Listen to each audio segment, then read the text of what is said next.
Good morning बच्चों। पिछली class तक अपन ने वैलेंस बॉन्ड थ्योरी संयोजकता बंध सिद्धांत के अंदर अपन ने देख लिया था कि एक संयोजकता बंध सिद्धांत में जब कोई लिगेंड केंद्रीय धातु परमाणु के पास में आता है, जब कोई लिगेंड केंद्रीय धातु परमाणु के पास में, तो अब आज की इस क्लास में जब अपन ने वीबीटी की सभी अवधारणाओं को पढ़ लिया था कि एक केंद्रीय परमाणु किस प्रकार से किसी भी लिगेंड के साथ में बॉन्ड बनाता है। तो कल की क्लास में अपन 6 या 7 जिन अवधारणाओं को पढ़ा था, उन अवधारणाओं के आधार पर अपन अलग अलग एग्जाम्पल के थ्रू देखेंगे कि एक उप सहसंयोजक यौगिक में किस प्रकार से उप सहसंयोजक बंध बनता है और किस प्रकार से उस उप सहसंयोजक यौगिक की संरचना होती है। तो इसको समझने के लिए आप क्या करो, उन सभी की सभी अवधारणाओं को अपनी आंखों के सामने रखो और एक एक चीज़ को समझते रहो। अच्छा, एक काम करना, कल की क्लास में जो अपन ने एक एग्जाम्पल लिया था ना NiCl4 का जो एग्जाम्पल लिया था, उस Cl4 की जगह आप कुछ भी मान के लो, B मान के चलो, ऐसा B4 कर लो, B4 या X4 कुछ भी मान के, Y4 कर लो, कुछ भी ऐसा कर लो। क्लोरीन मत लिखो, उसको क्लोरीन नहीं लिखना, उस क्लोरीन को काट कर Y लिख लो। अगर Y क्या है, प्रबल लिगेंड है, तब तो क्या हो जाएगी, उसकी युग्मन हो जाएगा इलेक्ट्रॉन का। अगर Y क्या है, दुर्बल लिगेंड है, Y क्या हो, दुर्बल लिगेंड हो, तब इलेक्ट्रॉनों का युग्मन नहीं होगा। तो उस क्लोरीन की जगह बस आपको क्या करना है, Y करना है। Y में दोनों लिगेंड आ गया, प्रबल लिगेंड भी आ गया और दुर्बल लिगेंड भी आ गया। तो उसको थोड़ा सा सही कर लेना, वरना थोड़ी दिक्कत हो जाएगी अपने। उसको Y कर लेना क्लोरीन की जगह, बाकी कुछ दिक्कत नहीं है। अब देखो भाई ध्यान से, अपन लेते हैं एग्जाम्पल को। जैसे मैंने एक एग्जाम्पल लिया, एग्जाम्पल में मैं लिया सबसे पहले नंबर 1। अब अपन देखते हैं कुछ एग्जाम्पल वीबीटी के, और वीबीटी के एग्जाम्पल के अंदर सबसे पहला मैंने एग्जाम्पल लिया अष्टफलकीय संकुल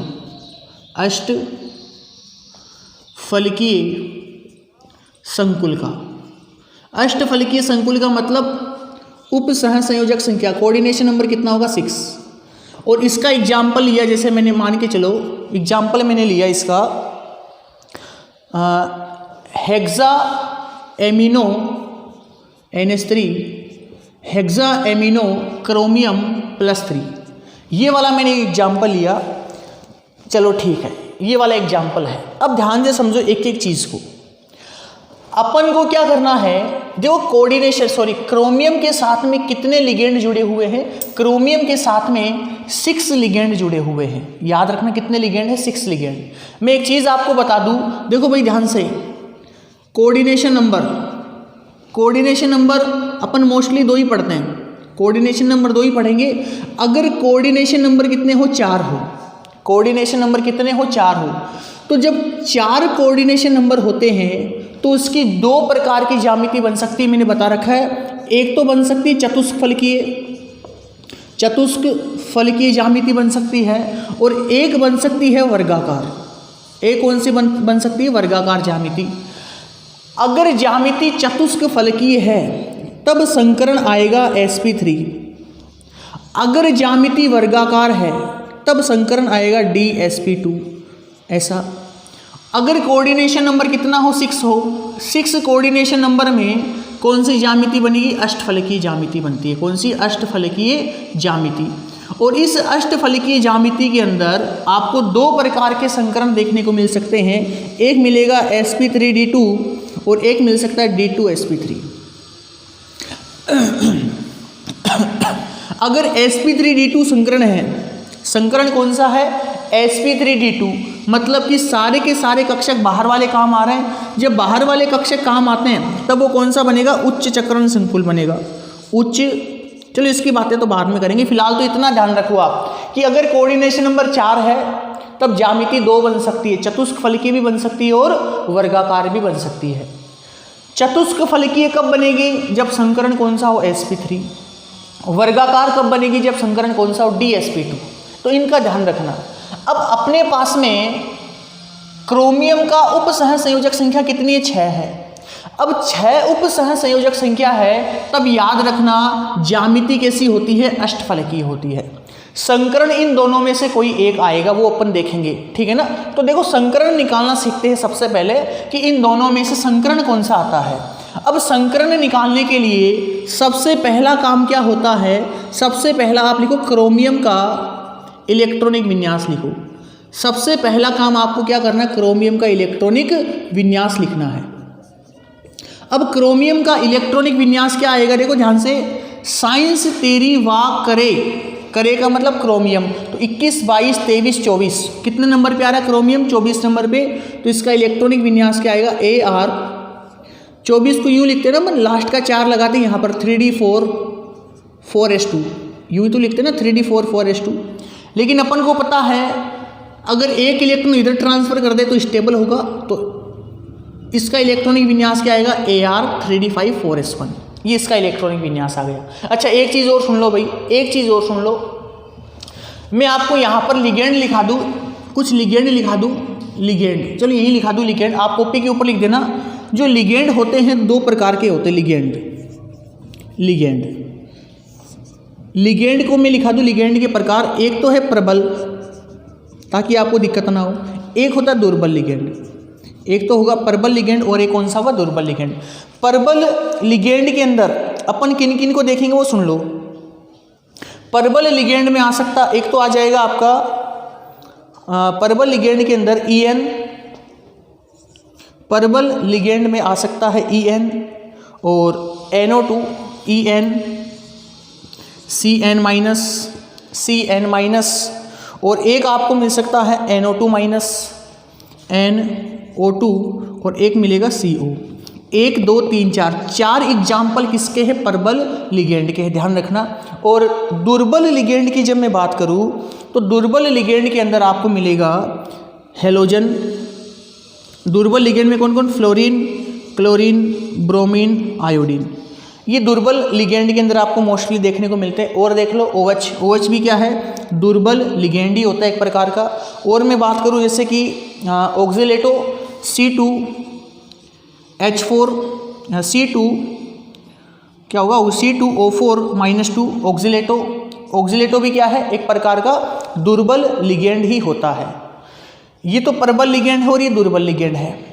कुछ एक लिगेंड होता है बीच का, मध्य लिगेंड जिसको बोलते हैं, मध्य लिगेंड, वो कंडीशन के आधार पर किसका काम करेगा? दुर्बल या प्रबल का। इसके अंदर कौन कौन सा आपको देखने को मिल सकता है? देखो NH3 और H2O। और ये मोस्टली मतलब कि यहाँ पर लिख देना ब्रैकेट में, लगभग दुर्बल होते हैं, लगभग दुर्बल होते हैं, कंप्लीट दुर्बल नहीं होते। कौन कौन से? NH3 और H2O। ये लगभग आपको दुर्बल लिगेंड के रूप में मिलेंगे NH3 और H2O। अब देखो ध्यान से, प्रबल लिगेंड का उदाहरण इथाइलिन डाइएमीन, CN, NO2 और CO, कार्बोनिल ऑक्साइड। दुर्बल लिगेंड हो गए हेलोजन, OH और ऑक्सीलेटो। एक और लिख देना भाई, इसमें एक और लिख देना आप, इसके अंदर आप एक और लिख दो, जैसे कि PY, पीरिडीन, NH3 और H2। ये लगभग दुर्बल लिगेंड ही होते हैं। क्या होंगे? लगभग दुर्बल लिगेंड। तो 3 प्रकार के लिगेंड है, प्रबल, मध्य लिगेंड, दुर्बल लिगेंड। प्रबल लिगेंड का एग्जाम्पल देख लो, साइनाइड, NO2 और CO। दुर्बल लिगेंड में आप याद रखना हेलोजन, OH और ऑक्सीलेटो, यही आपको मिलेंगे, इसके अलावा कुछ नहीं मिलेंगे। अगर कभी कभार अमोनिया और NH3 मिल रहा है तब उसको किसके रूप में यूज़ करो? आप दुर्बल लिगेंड के रूप में ही उसको यूज़ करना है। इसको फटाफट नोट करो SP पॉइंट में या कॉपी के ऊपर, इसको नोट कर लेना, इंपॉर्टेंट है भाई, इसके बिना आप कुछ नहीं कर सकते। इसको कॉपी के ऊपर लिख दो। अच्छा, इसको कॉपी के ऊपर उतारने के बाद में अब अपन देखो बात करते हैं। अब देखो भाई ध्यान से, आपको इस यौगिक का संकरण निकालना है। इस यौगिक का आप क्या निकालो? संकरण आपको निकालना है। अब देखो संकरण निकालने के लिए आपको क्या करना पड़ेगा, कौन कौन सी स्टेप आपको काम में लेनी पड़ेगी वो देखो। सबसे पहले आप क्या करो, इस क्रोमियम का इलेक्ट्रॉनिक विन्यास लिखो, लिख दिया। उसके बाद में नंबर 2, फिर आप क्या करो, क्रोमियम की ऑक्सीकरण संख्या निकालो। ऑक्सीकरण संख्या, क्रोमियम की ऑक्सीकरण संख्या आप निकाल लो। जैसे ही आप इस क्रोमियम की ऑक्सीकरण संख्या को निकालोगे तो क्रोमियम की ऑक्सीकरण संख्या कितनी आएगी? देखो इस पे तो 0 चार्ज होता है, इसको x मान लो, इस पर 0 = 3, तो क्रोमियम की ऑक्सीकरण संख्या कितनी आई? क्रोमियम की ऑक्सीकरण संख्या आई +3। क्रोमियम की ऑक्सीकरण संख्या यहाँ पर कितनी आई है? +3 आई है। अब देखो ध्यान से, क्रोमियम की ऑक्सीकरण संख्या आ गई 3, +3 के रूप में आया। इसका मतलब क्या हुआ? चलो मैं यहाँ पर +3 लिख दूँ, +3 आई। उसके बाद में क्या लिखो, ये तो क्या है, क्रोमियम का इलेक्ट्रॉनिक विन्यास हो गया, ये क्रोमियम की ऑक्सीकरण संख्या हो गई। और ऑक्सीकरण संख्या कितनी आई? यहाँ पर ऑक्सीकरण संख्या आ रही है 3। ऑक्सीकरण संख्या 3 का मतलब क्या हुआ? ऑक्सीकरण संख्या 3 का मतलब हुआ कि जो क्रोमियम होगा, यह क्रोमियम क्या करेगा? अपने 3 इलेक्ट्रॉन को डोनेट करता है। अब देखो ध्यान से कैसे करेगा। क्रोमियम की आध्य अवस्था, आध्य अवस्था का मतलब क्या होता है कि जब क्रोमियम अपने 3 इलेक्ट्रॉन का, जब क्रोमियम, देखो क्रोमियम की आध्य अवस्था, मैं इसको निम्नतम अवस्था लिख दूँ, क्रोमियम की निम्नतम अवस्था। क्रोमियम की निम्नतम अवस्था का देखो क्या मतलब होता है। यहाँ पर देखो ये 3D, सबसे पहले आप इसको बनाओ, इसे कक्षकों के रूप में बनाओ। इसको पहले समझ लो मेरी बातों को बहुत ही ध्यान से, ताकि आपको दिक्कत नहीं है। 1 2 3 4। अब देखो भाई ध्यान से, क्रोमियम की निम्नतम अवस्था का मतलब होता है कि जब क्रोमियम के पास में अपने सारे के सारे इलेक्ट्रॉन पड़े हुए हैं, उसे अपन बोलते हैं क्रोमियम की निम्नतम अवस्था। 3D के बाद में कौन है? 4s। 3D के बाद में कौन है? 4s। यूं आ रहा है इतना समझ में। और 4, ये तो कौन सा हो गया? 3D, ये रहा देखो 3D, ये रहा 4s। और 4s के बाद में एक ऑर्बिटल और आता है ना, कौन सा? 4p orbital. एक होता है 4p ऑर्बिटल, ऐसा।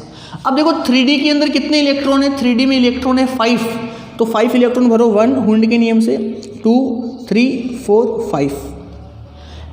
4s में कितना इलेक्ट्रॉन है? 1 इलेक्ट्रॉन, तो ये रहा 1 इलेक्ट्रॉन, p खाली रहेगा। उसके बाद में आप क्या करो, फिर लिखो Cr+3 की उच्चतम अवस्था। उच्चतम अवस्था, उच्चतम अवस्था का मतलब क्या होता है कि क्रोमियम अब अपने 3 इलेक्ट्रॉन का दान कर देगा। क्रोमियम क्या करेगा? अपने 3 इलेक्ट्रॉन का दान करेगा। अब देखो भाई ध्यान से, 3 इलेक्ट्रॉन का दान किस प्रकार से करता है? 1 2 3 4, ये 4s ऑर्बिटल और ये 4p ऑर्बिटल, आपको बहुत ही ध्यान से देखना है। अब देखो 3 इलेक्ट्रॉन का दान करेगा। ये इलेक्ट्रॉन नाभिक के पास में, ये नाभिक से दूर, ये नाभिक से दूर, ये नाभिक से दूर, ये नाभिक से दूर, ये वाला नाभिक से दूर। तब आप ऐसा नहीं कि यहाँ से इलेक्ट्रॉन उठा दो, यहाँ से इलेक्ट्रॉन उठा दो, आपकी मर्जी हो वहाँ से उठा दो, ऐसा नहीं करना। आपको उन इलेक्ट्रॉन को उठाना है जो नाभिक से दूर है। तो कौन कौन से इलेक्ट्रॉन को उठाऊंगा मैं? एक यहाँ से उठाऊंगा, एक यहाँ से उठाऊंगा और एक यहाँ से उठाऊंगा, क्योंकि ये इलेक्ट्रॉन नाभिक से दूर है ना, ये तो नाभिक के पास में है, ये भी नाभिक से पास में है, ये नाभिक से थोड़ा दूर है, ये थोड़ा ज़्यादा दूर है, ये थोड़ा ज़्यादा और ये बहुत ही दूर है।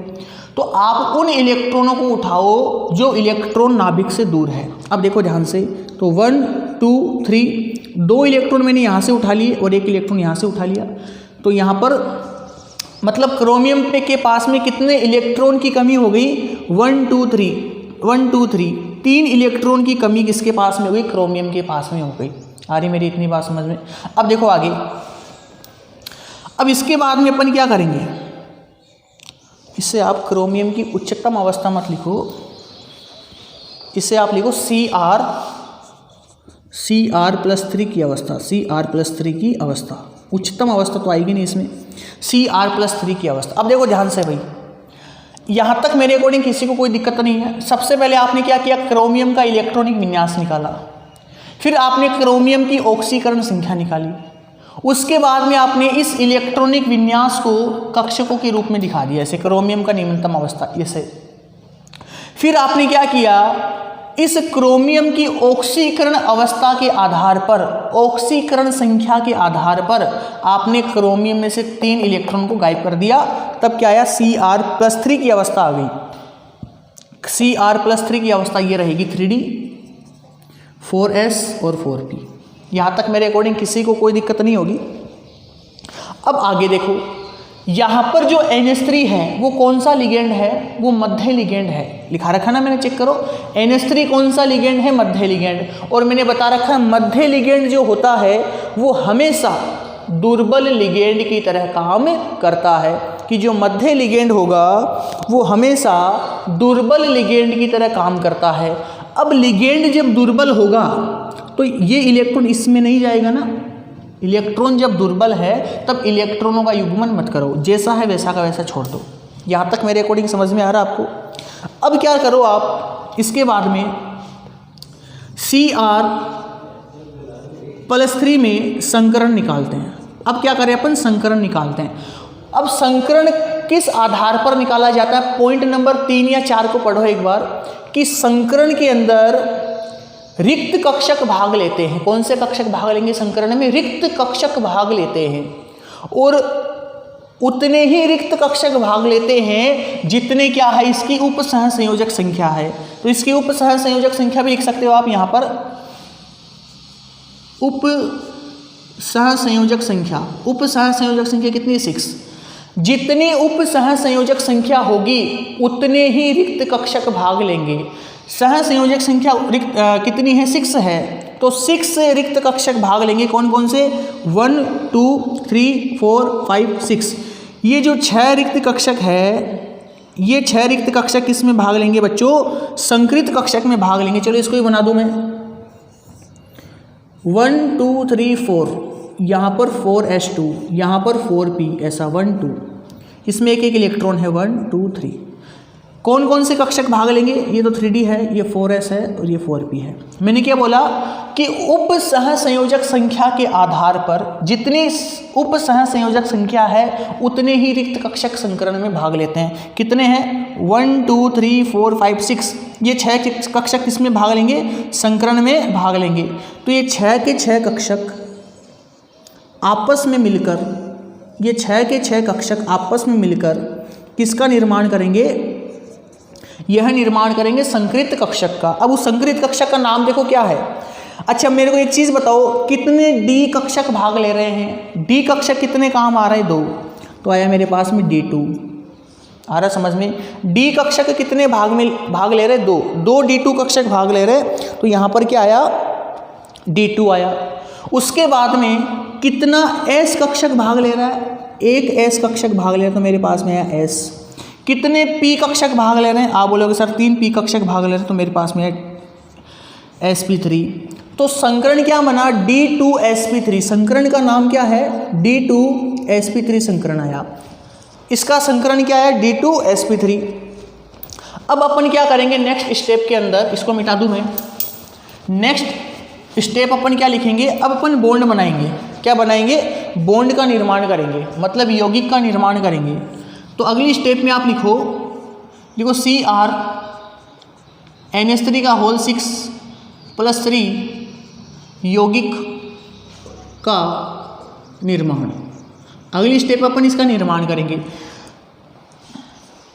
निर्माण करने के लिए आपके पास में जो संकृत कक्षक आए हैं D2sp3, इनका ही आप यूज करो। कितने आए देखो? 1 2 3 4 5 6। ये 6 संकृत कक्षक आपके सामने काम आ रहे हैं। ये वाले ये 1 2 3 4 5, ये 6 कक्षक आपके पास में काम आ रहे संकरण में। इसका नाम क्या है? D2। इसका नाम क्या होगा? ऊपर एक दो में D2sp3, मतलब कि 2 तो D के कक्षक, एक S का कक्षक और 3 P के कक्षक काम आ रहे हैं। आ रहा है कि नहीं आ रहा समझ में यहाँ तक? अब इनके अंदर क्या होगा? इन कक्षकों के अंदर इस खाली कक्षक में क्या हुआ? एक अमोनिया आया। देखो ध्यान से, ये अमोनिया आया। इस अमोनिया ने अपनी LP किसको दे दी? इस कक्षक को दे दी और एक बॉन्ड बना लिया। इस दूसरा अमोनिया आया, ये अमोनिया भी क्या करेगा? अपना इलेक्ट्रॉन इसको दे दिया। तीसरा अमोनिया भी क्या करेगा? अपना इलेक्ट्रॉन इसको दे दिया। चौथा अमोनिया भी अपना इलेक्ट्रॉन इसको देगा। पांचवा अमोनिया भी अपना इलेक्ट्रॉन इसको देगा और छठा इलेक्ट्रॉन भी अपना इलेक्ट्रॉन इसको देगा। आ रही मेरी बात समझ में? और यहाँ पर क्या है? 3 ये ऑर्बिटल है। इसको चलो मैं बना दूँ एक बार, यूं, ये 1 2 3 ऐसा। और ये किस में भाग ले रहे हैं, संकरण में भाग ले रहे हैं। यूँ ये संकरित कक्षक है, ये वाला, ये संकरित कक्षक के ऑर्बिटल हो गए। ऐसा इनको बनाओ या मत बनाओ कोई दिक्कत नहीं है, कोई दिक्कत नहीं है, चलो यहाँ पर छोड़ दो इसको। ये क्या हो गया, D2sp3, इसको मैं क्या बोल दूँ, D2sp3 बोल दूँ। एक सेकंड रुक जाओ भाई, इसको सही कर दो, मैं ना खराब लगेगा। ये लो, ये किसका निर्माण हो गया यहाँ पर, CrNH3 के होल 6 का निर्माण हो गया। कि ये तो रहे क्रोमियम के कक्षक, किसके कक्षक हो गए, क्रोमियम के। और इन क्रोमियम के कक्षक के साथ में किसके कक्षक जुड़ गए, अमोनिया के कक्षक जुड़ गए। तो यहाँ पर संकरण तो क्या आया, संकरण आया D2sp3। जब संकरण D2sp3 होगा तब आप सारी की सारी कंडीशन लिख दो। देखो संकरण क्या आया, D2sp3, ज्यामिति कैसी होगी बताओ, संकरण के आधार पर ज्यामिति बनाते हैं, ज्यामिति कैसी होगी, अष्टफलकीय, अष्टफलकीय ज्यामिति होगी। उसके बाद में अच्छा चुंबकीय प्रकृति बताओ, चुंबकीय गुण कौन सा होगा इसका, चुंबकीय गुण बताओ। देखो इलेक्ट्रॉन कैसे हैं, कौन सी अवस्था में मिले इलेक्ट्रॉन, अयुग्मित अवस्था में। जब इलेक्ट्रॉन अयुग्मित अवस्था में मिलते हैं तो गुण कौन सा हो गया, वो अनुचुंबकीय गुण हो गया। कैसा हुआ, अनुचुंबकीय गुण हो गया। और देख लो यौगिक का प्रकार, देख लो कौन सा यौगिक है, यौगिक का प्रकार खुद ही बताओ आप। इस संकरण में आंतरिक डी कक्षक भी भाग ले रहा कि नहीं ले रहा, संकरण में क्या आंतरिक डी कक्षक भाग ले रहा है, ये दो आंतरिक डी कक्षक संकरण में भाग ले रहे हैं। तो यहाँ पर क्या होगा, निम्न चक्रण संकुल होगा, निम्न चक्रण संकुल होगा, निम्न चक्रण संकुल होगा। क्यों होगा, लिख देना ब्रैकेट में, क्योंकि आंतरिक डी कक्षक, आंतरिक डी कक्षक संकरण में भाग ले रहे हैं, संकरण में भाग लेते हैं। आंतरिक डी कक्षक क्या कर रहे हैं, संकरण में भाग ले रहे हैं। अब मेरे अकॉर्डिंग आपको समझ में आ रहा होगा कि यहाँ पर ये क्या है, कि किस प्रकार से अपन क्या करते हैं, किसी भी यौगिक का संकरण अपन ने निकाल लिया। अच्छा इसकी ज्यामिति बनाओ, तो ज्यामिति भी आप इसकी बना सकते हो, कोई दिक्कत नहीं है। चलो इसकी ज्यामिति बनाते हैं, अष्टफलकीय है ना, ज्यामिति इसकी यहीं बना दूं मैं, ऐसा सबको बनानी आती है वो तो। CR अष्टफलकीय ज्यामिति ऐसी होती है, U और U। यहाँ पर NH3, यहाँ NH3, यहाँ NH3, यहाँ पर NH3, यहाँ पर भी NH3 और यहाँ पर भी क्या गया, NH3। ये अष्टफलकीय ज्यामिति हो गई। मेरे अकॉर्डिंग आपको समझ में आ रहा होगा कि संकरण अपन कैसे निकालते। एक बार मैं फिर से रिपीट कर दूं, देखो आपको अष्टफलकीय संकुल, कोई भी संकुल ले लो, मैंने अष्टफलकीय लिया और अष्टफलक के रूप में लिया CrNH3 का होल 6+3। क्वेश्चन आपको एग्जाम में पूछा गया कि इस यौगिक का चुंबकीय गुण क्या होगा, इस यौगिक का संकरण क्या होगा, इस यौगिक का प्रकार कैसा होगा, इस यौगिक की ज्यामिति कैसी होगी। कोई भी क्वेश्चन आ जाए तो उन क्वेश्चन को किस प्रकार से आप सोल्व करोगे वो सुन लो। सबसे पहले आप क्या करो, इस यौगिक की उपसह संयोजक संख्या देखो कितनी है। उपसह संयोजक संख्या कितनी, 6 है, तो मैंने 6 लिख दिया। उसके बाद में केंद्रीय धातु परमाणु का इलेक्ट्रॉनिक विन्यास लिखो, मैंने इलेक्ट्रॉनिक विन्यास लिख दिया। उसके बाद में क्या करो, केंद्रीय धातु परमाणु की ऑक्सीकरण संख्या निकालो, अपन ने ऑक्सीकरण संख्या निकाल ली। उसके बाद में क्या करो, जो केंद्रीय धातु परमाणु है उसकी निम्नतम अवस्था को देखो। निम्नतम अवस्था का मतलब जो आपने इलेक्ट्रॉनिक विन्यास लिखा है, इस इलेक्ट्रॉनिक विन्यास के आधार पर आप क्या बनाओ, कक्षक को बना दो। तो मैंने 3D के अंदर 5 इलेक्ट्रॉन, तो 5 इलेक्ट्रॉन भर दिए। फिर 4s कक्षक बनाया, 1 इलेक्ट्रॉन। अपन को पता है डी ब्लॉक के तत्वों के पास 4p और 4d कक्षक भी होते हैं, जरूरत पड़ेगी तो उनको अपन यूज करते हैं। तो मैंने ऐसा लिख दिया। उसके बाद में जो क्रोमियम की ऑक्सीकरण संख्या आई है +3, प्लस का मतलब इलेक्ट्रॉन की कमी, तो आपको कितने इलेक्ट्रॉन कम करने, यहाँ से 3 इलेक्ट्रॉन कम करने। तो मैंने लास्ट के कक्षकों से 3 इलेक्ट्रॉन को हटा दिया। अब आप क्या करो, उसके बाद में Cr+3 में संकरण निकालो। संकरण निकालने का तरीका क्या होगा, आप सबसे पहले क्या देखो, उपसह संयोजक संख्या देखो। उपसह संयोजक संख्या कितनी आई, 6। 6 उप सहसंयोजक संख्या आई तो उस उप सहसंयोजक संख्या के आधार पर आप क्या करो कि जितनी उप सहसंयोजक संख्या है उतने ही रिक्त कक्षक को मिला दो। जैसे उप सहसंयोजक संख्या कितनी है 6, तो आपके पास में 6 रिक्त कक्षक को ढूंढो। देखो एक ये रहा, एक ये रहा, एक ये और ये, आपके पास में 6 रिक्त कक्षक पड़े हैं। इन 6 के 6 रिक्त कक्षक को मिला दो। मिला दिया। अब देखो 6 रिक्त कक्षक को मिलाया, तब संकरण में निकाल लो आसानी से कि ये जो 2 रिक्त कक्षक है, ये दोनों रिक्त कक्षक कौन से कक्षक से प्राप्त हुए? डी कक्षक से। तो डी के कितने काम आ रहे? 2 तो मैंने लिख दिया D2। एस के कितने काम आए? 1 तो एक एस लिख दिया। और पी के कितने काम आए? 3 तो मैंने लिख दिया P3। तो संकरण का प्रकार क्या आया? D2sp3। अब ये पूरा का पूरा एक कक्षक बन गया। इस पूरे के पूरे एक कक्षक का नाम क्या? D2sp3। और ये पूरा का पूरा एक संकृत कक्षक किसका है? क्रोमियम का। अब इस क्रोमियम के संकृत कक्षकों के साथ में लिगेंड को लाकर जोड़ दो, आपके पास में इसका निर्माण हो जाएगा। तो संकरण कौन सा है? D2sp3। जब संकरण D2sp3 या sp3D2 आता है तब समझ जाना ज्यामिति कैसी होगी? अष्टफलकीय। चुंबकीय गुण देखना है तो इलेक्ट्रॉन को देखो, इलेक्ट्रॉन कैसे हैं? अयुग्मित अवस्था में हैं तो अनुचुंबकीय नेचर हो गई। यौगिक का प्रकार देखना है तब चेक करो, आंतरिक कक्षक संकरण में भाग ले रहे, केवल बाह्य कक्षक ही भाग ले रहे। आंतरिक कक्षक संकरण में भाग ले रहा है मतलब डी कक्षक संकरण में भाग ले रहा है। जब आंतरिक कक्षक संकरण में भाग लेता है तो वो कौन सा होगा? निम्न चक्रण संकुल होगा। अब मेरे अकॉर्डिंग आपको किसी प्रकार की कोई दिक्कत नहीं होगी। चलो इसको नोट करो, फिर अपन और एग्जाम्पल को देखते हैं। यहां तक मेरे अकॉर्डिंग आपको किसी प्रकार की कोई समस्या नहीं है। चलो एक एग्जाम्पल मैं दूं, आप कोशिश करो। एक एग्जाम्पल मैं दे रहा हूं, आपको कोशिश करनी है। जैसे मैंने एग्जाम्पल दिया FeCN का होल 6, ये वाला मैंने एग्जाम्पल दिया आपको, FeCN का होल 6 और यहाँ लिख दिया मैंने -3। मैंने ये वाला एग्जाम्पल दिया। आप इन स्टेप को देखते हुए संकरण निकालो। स्टेप को देखते हुए क्या निकालो? आपको संकरण निकालना है। चलो करो कोशिश एक बार, बिना देखे आप वीडियो को पॉज करो, वीडियो को पॉज कर दो और वीडियो को पॉज करने के बाद में इसमें संकरण निकालो। तब तक के लिए मैं भी संकरण निकालता हूँ। चलो देखते हैं, आप वीडियो को पॉज करके निकालो।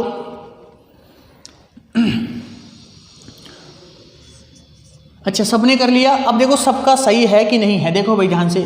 सबसे पहले अपन क्या करते हैं? पहली स्टेप में उप सहसंयोजक संख्या निकालते हैं। उप सहसंयोजक संख्या कितनी है? 6। उसके बाद में अपन क्या करते हैं? उसके बाद में Fe का इलेक्ट्रॉनिक विन्यास देखते हैं।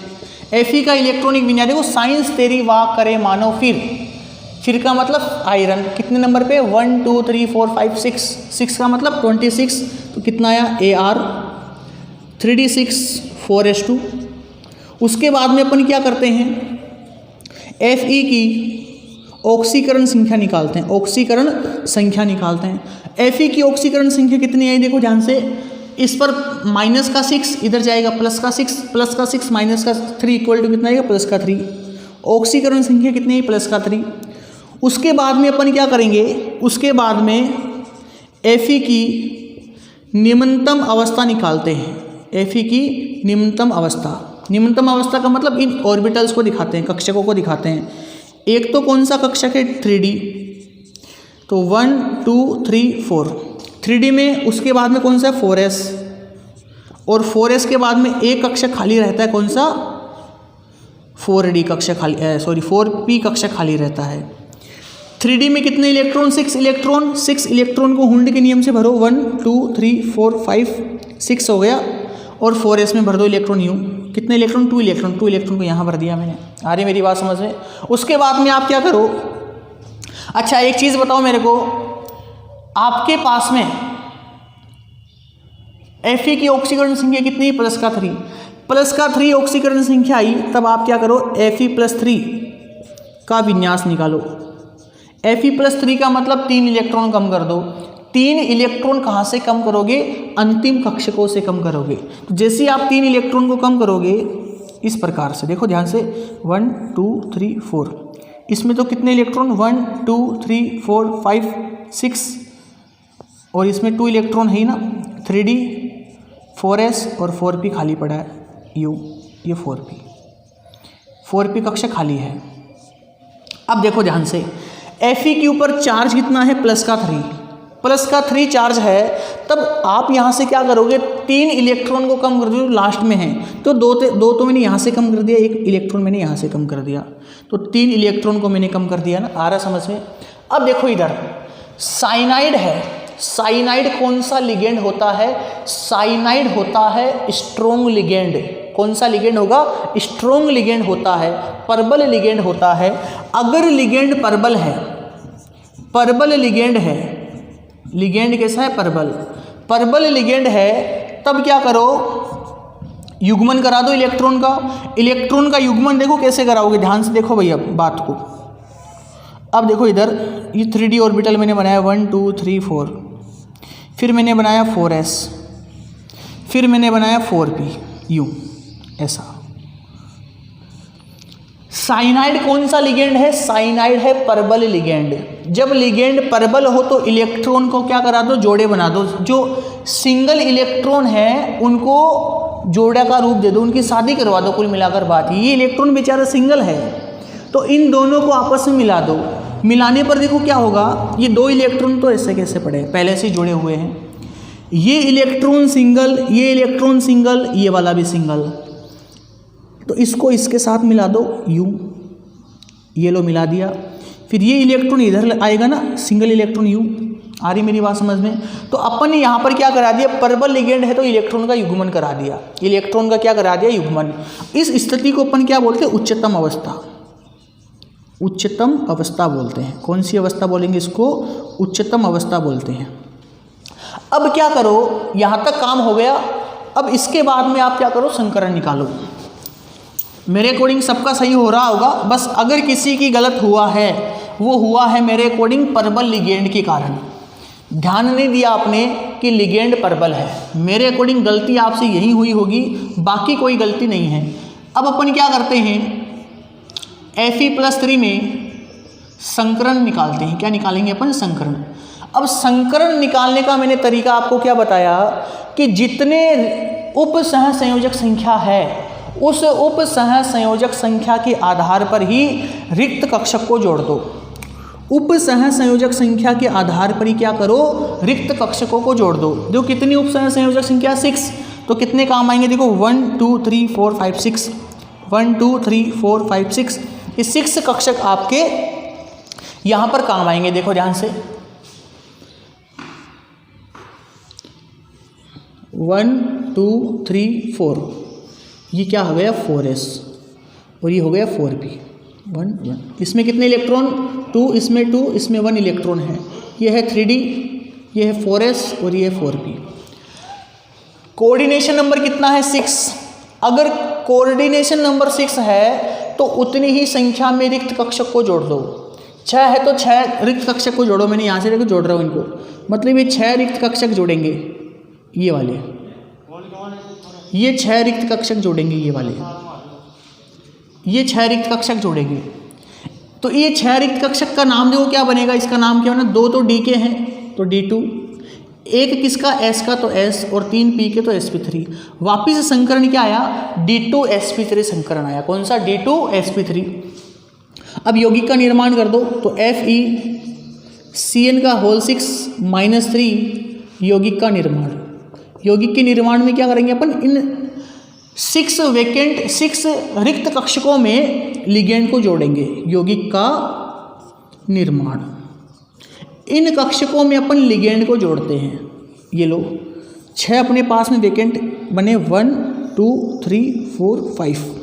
इसके साथ में कौन जुड़ेगा, साइनाइड। साइनाइड के पास में एक इलेक्ट्रॉन होता है ना, ये अपना इलेक्ट्रॉन किसको देगा, इसको U। ये भी अपना इलेक्ट्रॉन इसको देगा, ये भी अपना इलेक्ट्रॉन इसको देगा, ये वाला भी इसको देगा, ये वाला साइनाइड भी इलेक्ट्रॉन इसको देगा, और ये वाला साइनाइड भी अपना इलेक्ट्रॉन इसको देगा। तो इस प्रकार से 6 कोऑर्डिनेशन बॉन्ड बनेगा और किसका निर्माण हो जाएगा, इसका। अब चलो अपन कंडीशन बनाते हैं। सबसे पहली बात, संकरण कौन सा आया, संकरण आया D2sp3, संकरण आया D2sp3। ज्यामिति कैसी होगी बताओ, ज्यामिति कैसी होगी, अष्टफलकीय, अष्टफलकीय ज्यामिति। उसके बाद में चुंबकीय गुण, चुंबकीय गुण देखो इलेक्ट्रॉन कैसा आ रहा है आपके पास में, इलेक्ट्रॉन कैसा है, अयुग्मित, एक अयुग्मित इलेक्ट्रॉन है ना, अयुग्मित इलेक्ट्रॉन है तो कैसा होगा, अनुचुंबकीय, अनुचुंबकीय होगा। कारण क्या है, अयुग्मित इलेक्ट्रॉन। उसके बाद में क्या करो, यौगिक का प्रकार, यौगिक का प्रकार, कौन से प्रकार का यौगिक बना, आंतरिक डी कक्षक भाग ले रहे हैं ना तो निम्न चक्रण संकुल बना, कौन सा बना, निम्न चक्रण संकुल बना, आंतरिक डी कक्षक भाग ले रहे हैं। तो अब मेरे अकॉर्डिंग आपको किसी प्रकार की कोई दिक्कत नहीं। चलो इसकी संरचना ही बना दे अपन, ज्यामिति, इसकी ज्यामिति कुछ ऐसी होगी, बीच में कौन आएगा, Fe, इधर ऐसा ऐसा ऐसा, ऊपर नीचे, यहाँ पर cyanide cyanide cyanide cyanide cyanide, charge कैसा है, -3। अब मेरे अकॉर्डिंग आपको किसी प्रकार की कोई दिक्कत नहीं होगी। चलो इसको नोट करो, फिर अपन और एग्जाम्पल देखते हैं।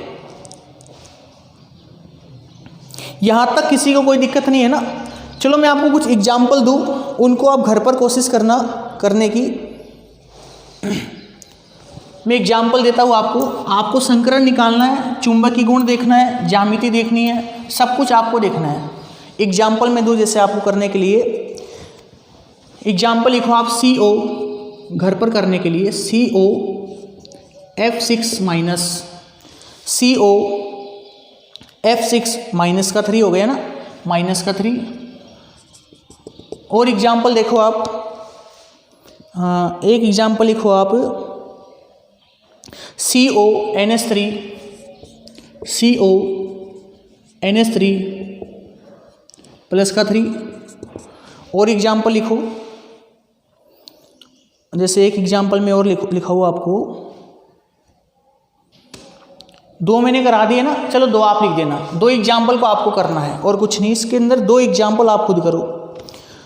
अष्टफलकीय संकुल मैंने बता दिया। चलो एक मैं आपको बता दूं, चतुष्फलकीय संकुल के लिए सेम ही प्रोसेस रहेगा। नंबर 2 लगाओ, अष्टफलकीय के बाद में चतुष्फलकीय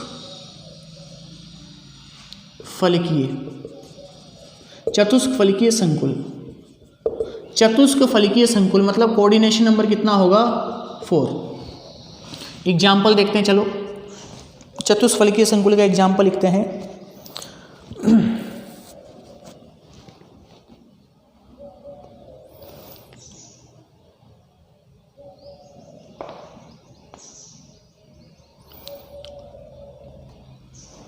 चतुष्फलकीय संकुल के अंदर आप एग्जाम्पल को लिखो,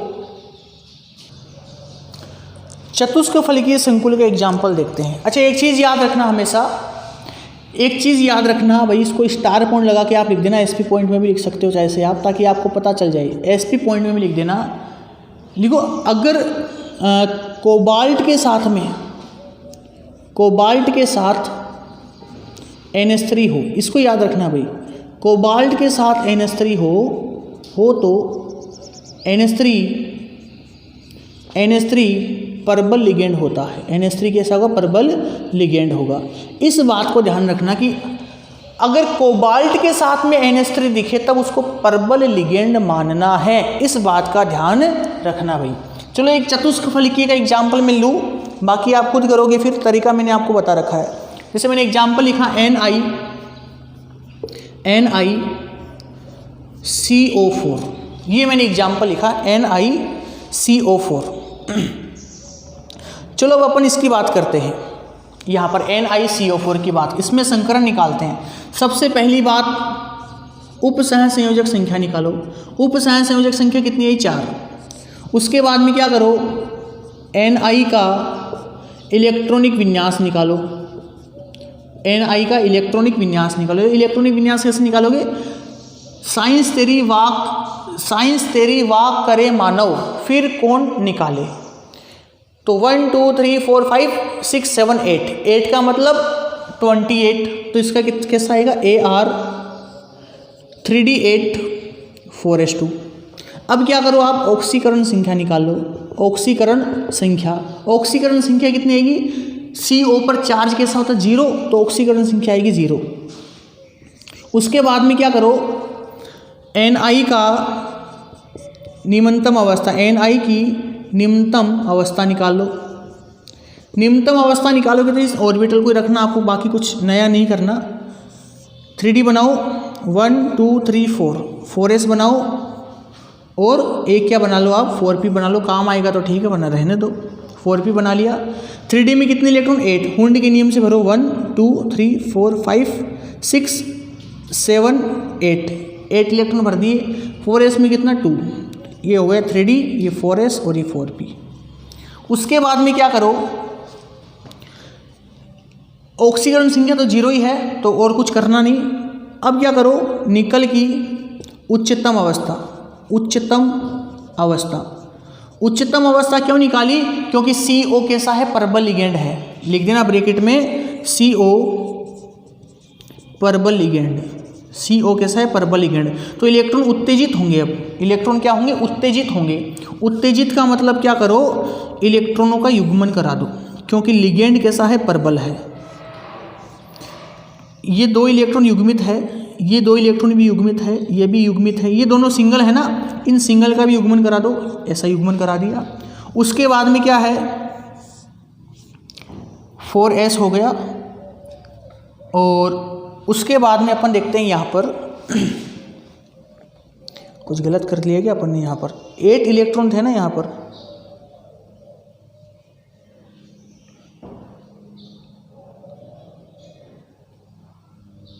पर CO4 है ना, यहाँ पर +2 करो भाई, +2, वरना तो निकलेगा ही नहीं ना। +2 करो यहाँ पर, NiCO4 +2, ताकि निकल के ऊपर +2 चार्ज आ जाए। और ऑक्सीकरण संख्या कितनी आएगी 2, ऑक्सीकरण संख्या आ गई 2। और 2 ऑक्सीकरण संख्या आने के बाद में यहाँ पर आप 2 इलेक्ट्रॉन यहाँ से गायब कर दो।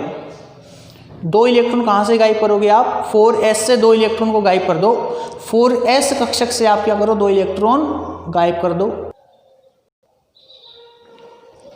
हाँ, यहाँ पर जो कोबाल्ट है, कोबाल्ट तो कैसा है, कोबाल्ट है उदासीन लिगेंड। देखो वापस समझो बात को, कोबाल्ट कैसा है, उदासीन लिगेंड। चलो एक बार इसके ऊपर कोई चार्ज नहीं करते पर चलो इसी के द्वारा समझते हैं, चार्ज करते नहीं इसी को समझते हैं। ऑक्सीकरण संख्या भी कितनी 0 ऑक्सीकरण संख्या है, तो यहाँ से कोई भी इलेक्ट्रॉन गायब नहीं करना। चलो ठीक है, कोई भी इलेक्ट्रॉन अपन ने गायब नहीं किया। अब देखो यहाँ से इलेक्ट्रॉन तो गायब नहीं किया, लेकिन निकल की उच्चतम अवस्था निकालनी है। और लिगेंड कैसा है, परबल। मैंने बताया कि जब लिगेंड परबल हो तब क्या करो, इलेक्ट्रॉनों के जोड़े बना दो। मैंने इसको यहाँ पर जोड़ा बना दिया। ये 4s इलेक्ट्रॉन ऐसा पड़ा है, 4p खाली पड़ा है। कुछ इस प्रकार की कंडीशन अपने सामने आएगी, यस कि नो। याद रखना, यहाँ पर कक्षक खाली है, यहाँ पर भरा हुआ, और यहाँ पर कक्षक खाली है। मतलब कि ऐसा थोड़ी होगा आपको अब कितने लिगेंड को जोड़ना है, आपको 4 लिगेंड को जोड़ना है। तब आप क्या बोलोगे कि सर एक तो S का ले ले, एक तो D का ले ले और 3 P के ले ले। इन दोनों के बीच के एनर्जी गैप काफ़ी ज़्यादा है, तो ऐसा नहीं कि एक कक्षक यहाँ से आएगा और एक कक्षक यहाँ से आएगा, ऐसा पॉसिबल नहीं होगा। तो मतलब एक चीज़ क्लियर हो गई कि ये 4 कक्षक 1 2 3 4, ये 4 कक्षक कभी भी लिगेंड के साथ में अतिव्यापन नहीं करेंगे। तो अपन को क्या करना है, कुछ एनर्जी और देनी पड़ेगी, और उस एनर्जी के कारण क्या होगा, ये जो 4s के 2 इलेक्ट्रॉन हैं, ये 2 इलेक्ट्रॉन कहाँ पर आ जाएंगे, इसके अंदर आ जाएंगे यूँ, ताकि अपने पास में समान ऊर्जा के रिक्त कक्षक मिले।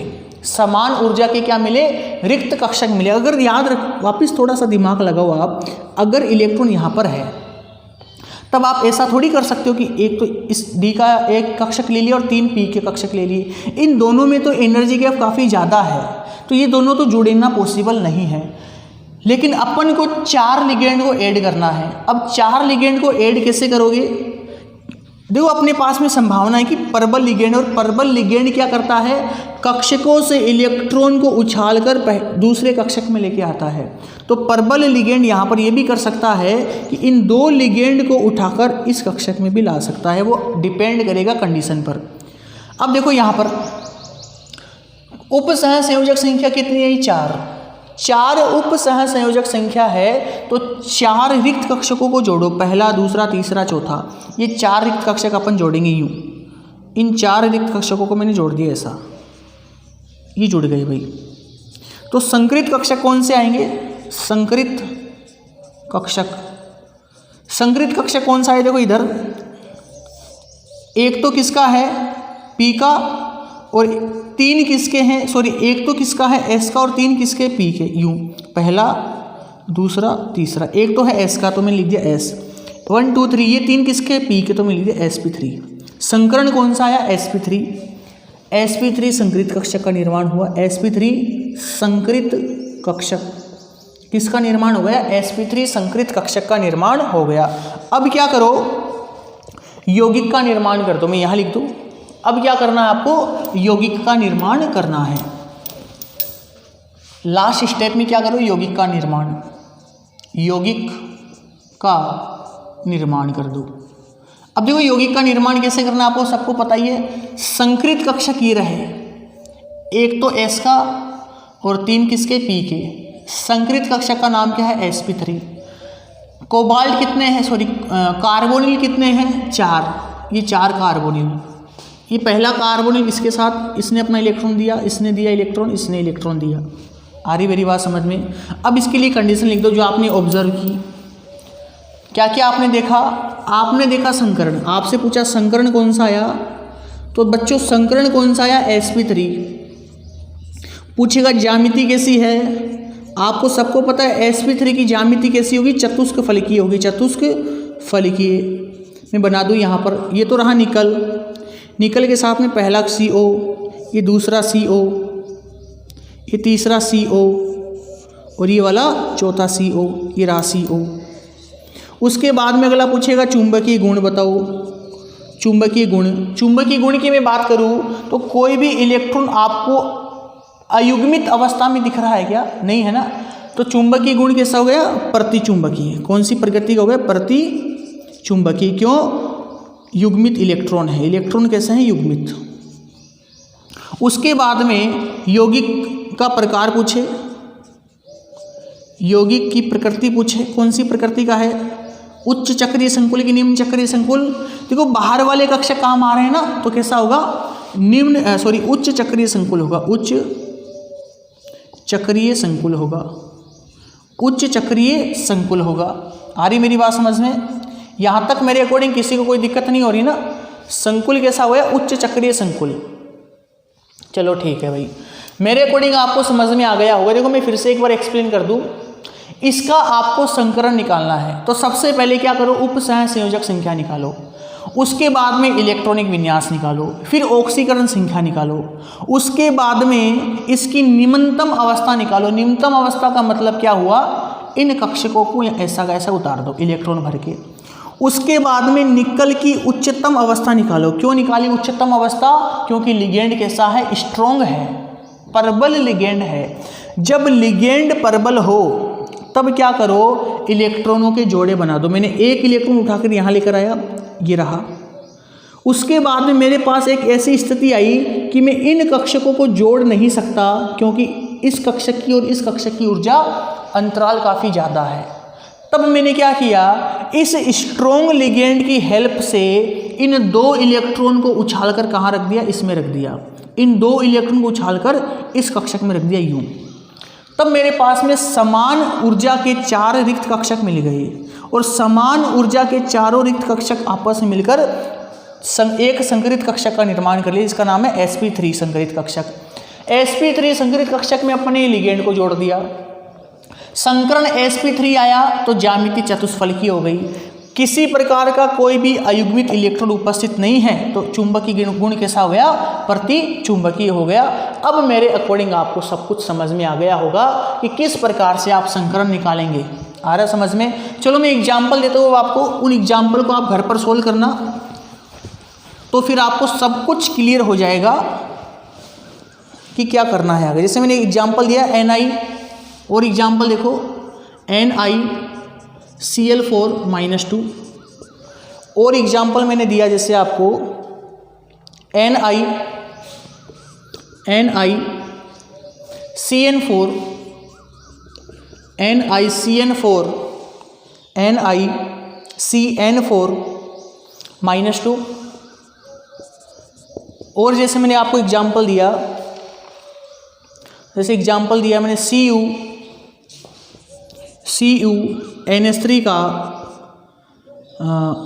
CuNH3 का होल 4+2।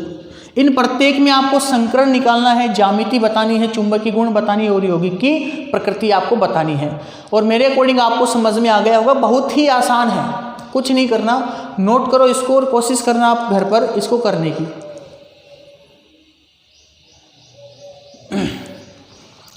मतलब यहाँ तक आपको समझ में आ गया होगा कि वीबीटी का यूज़ क्या करना है, वीबीटी का अपन कैसे यूज़ करते हैं। चलो एक चीज़ और बता दूं मैं आपको, मिटा दो इसको, नेक्स्ट हेडिंग आप लगाओ वीबीटी के अंदर ही, नेक्स्ट हेडिंग लगाओ, लिखो वीबीटी द्वारा चुंबकीय आघूर्ण निकालना, वीबीटी द्वारा चुंबकीय आघूर्ण निकालना। अब देखो चुंबकीय आघूर्ण का एक सूत्र बता रहा हूँ, उस सूत्र के आधार पर आप बता कर सकते हो कि इसका चुंबकीय आघूर्ण कितना होगा। चुंबकीय आघूर्ण को म्यू से लिखते हैं, mu equal to root n+2, mu equal to root n+2। यहाँ पर n का मतलब है अयुग्मित इलेक्ट्रॉन की संख्या, अयुग्मित इलेक्ट्रॉन की संख्या। यह है चुंबकीय आघूर्ण निकालने का सूत्र।